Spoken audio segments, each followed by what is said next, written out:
우리가 학생 시절 때 향후 30년 소비량이라고 배웠던 석유의 매장량이 시간이 지난 현재 시점에서도 앞으로 40년 이상 남은 것으로 분석되는 것도 매장량의 성장 때문입니다.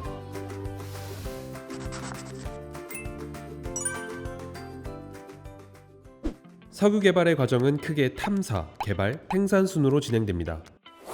이 중 탐사 단계에서 석유가 매장된 지층을 발견하면 얼마나 많은 석유가 부존되어 있는지 계산해야 하는데요. 지하에 매장된 석유는 지상에서 생산해야만 가치를 가지기 때문에 지하에 있는 양보다 실제 생산이 가능한 양을 계산하는 것이 훨씬 중요하다고 할 수 있습니다. 석유의 양을 계산하는 자원량과 매장량, 그 개념에 대해 알아볼까요? 땅속에 묻혀있는 석유의 양을 얘기할 때 흔히 자원량과 매장량이라는 용어를 사용합니다. 석유의 매장량은 현재의 유가를 고려하여 상업적, 기술적으로 회수 가능한 석유의 양을, 자원량은 경제적인 고려 없이 기술적으로 지상으로 생산이 가능한 석유의 양을 의미합니다. 따라서 매장량을 현실적 가치, 자원량은 잠재적 가치를 의미하는 것으로 보기도 합니다. 먼저 상업성 여부가 확실하지 않은 석유의 양을 의미하는 자원량은 탐사 자원량과 발견 잠재 자원량으로 분류됩니다.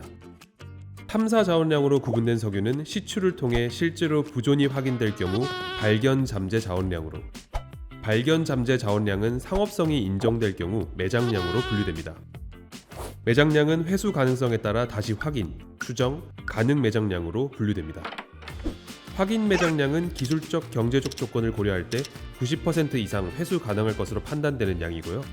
추정 매장량은 확인 매장량보다 낮은 확률로 회수가 가능할 것으로 판단되는 양으로 보통 이 양의 50% 정도가 실제로 생산 가능할 것으로 판단합니다. 가능 매장량은 추정 매장량보다 더 낮은 회수 가능성을 지닌 것으로 판단되며 보통 10% 정도만이 생산 가능할 것으로 봅니다. 매장량은 유가의 변동, 기술의 발전 등의 요인에 따라 달라집니다. 일반적으로는 기술의 발전에 따라 증가하는 경우가 많고 이를 매장량 성장이라 부릅니다. 우리가 학생 시절 때 향후 30년 소비량이라고 배웠던 석유의 매장량이 시간이 지난 현재 시점에서도 앞으로 40년 이상 남은 것으로 분석되는 것도 매장량의 성장 때문입니다. 2012년까지의 미국 확인 매장량 변동 추이를 보면 이를 확인할 수 있습니다. 1970년대 후반 오일 쇼크로 인해 유가가 급상승했고 1980년 이후에는 배럴당 약 30에서 40달러대가 유지됐으며 2000년대 후반에는 고도의 기술을 요하는 미국의 셰일 오일이 매장량에 포함되기 시작하면서 매장량이 크게 증가하는 것을 확인할 수 있습니다.